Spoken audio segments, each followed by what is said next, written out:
Kararating lang pala nila kay galing ng Bazaar, Rawlacut City kasi nagpadala yung aking bayaw from Germany for our monthly budget.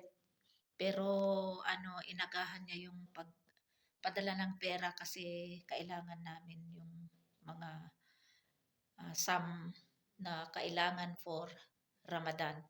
Kasi bukas ay start na ng Ramadan dito. Tomorrow is February 19 and today is 18. So, today ay Ramadan na doon sa Saudi, sa Dubai, sa Islamic countries and some Islamic countries sa Pilipinas din yata start na doon.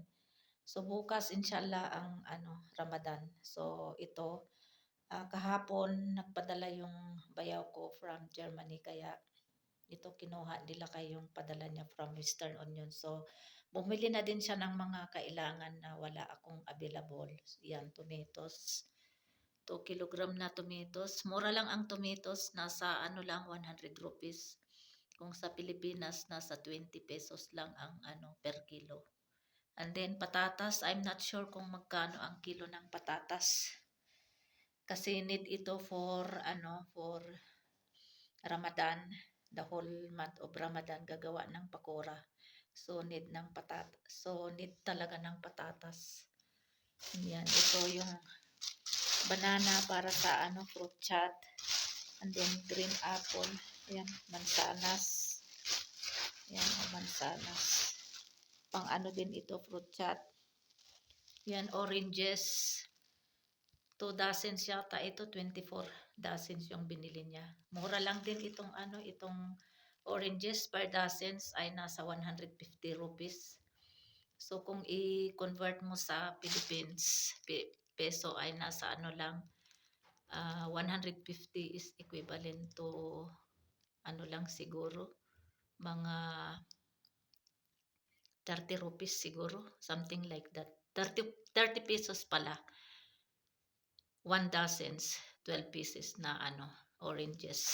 Ayan. Kasi 150 ang per dozens. So ito yung binili niya. Then bumili din siya ng ginger. Kailangan din ito sa pag magluto ng mga ulam. Tapos ay bumili siya ng bawang. Meron pa kaming organic na bawang kaya bumili siya. Pero di bali magagamit naman yan.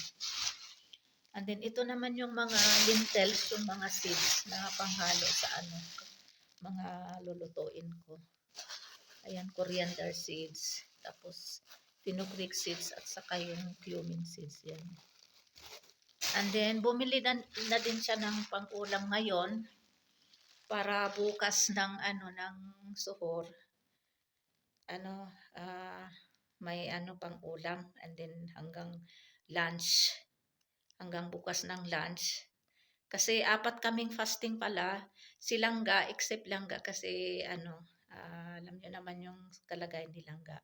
Siya special son ko, then meron din siyang epilepsy, so hindi siya nagpa-fasting. So kaming 4 ang mag-fasting inshallah. Si Fahad, ako, si Fatma at saka si Lakay. So bumili din siya ng atay ng baka. Ayan, 1 kilogram yata ito.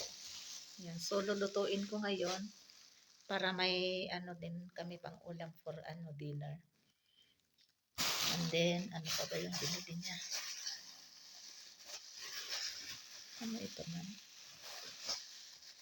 Para sa siguro ito sa pusa namin o kaya aso.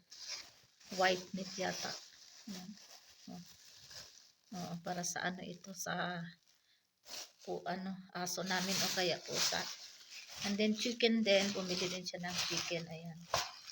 1 chicken yata ito, 2 kilograms. So, bali lutuin ko ito sa after tomorrow. So, ito yung lulutuin ko ngayon. Ayan. So, alhamdulillah, nagpadala yung aking bayaw kasi alam niya na need namin ang pera para pambili ng kung ano-ano.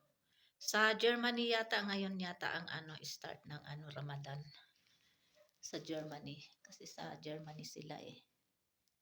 So ito alhamdulillah. may lulutuin na akong ulam. And then ito na din yung mga prutas for fruit chat. Kaya lang bali 3 prutas lang ang ihahalo ko sa fruit chat. Yan, bananas, kunting bananas. Tapos tawag dito, yung apples.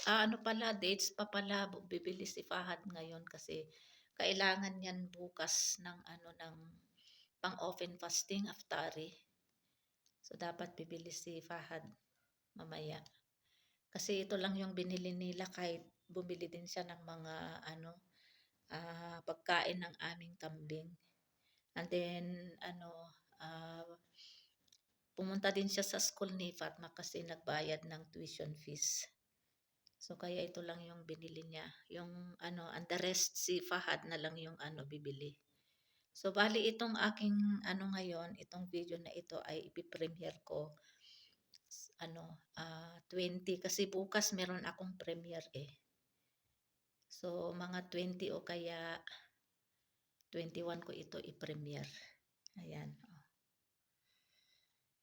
Para may dagdag din sa revenue na papasok araw-araw. So kailangan talaga magtiyaga na mag-video para may content. So ito maya-maya iugasan ko na itong atay ng manok, tapos slice ko at magluluto ako. Doon ako magluluto dito sa chimney.